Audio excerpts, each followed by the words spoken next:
Hey friends, today on the Velour channel, I'm going to show you what to do if FaceTime isn't working on your iPhone. To start, you need to check the time. Go to settings.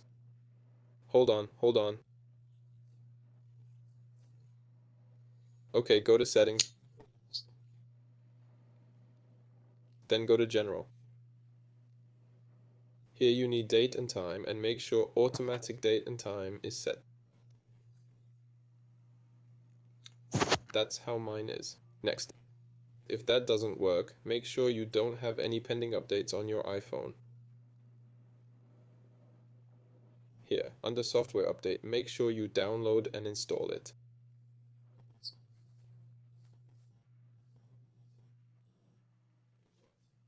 If that doesn't help, then restart your iPhone. To do this, quickly press the volume up button, then the volume down button, and then press and hold the side button.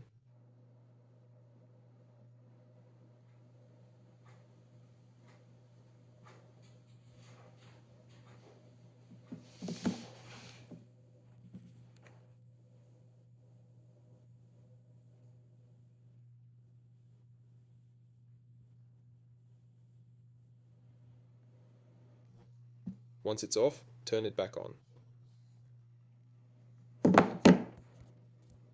These steps should help you, and FaceTime should start working. That's all. This has been Velour. Bye everyone.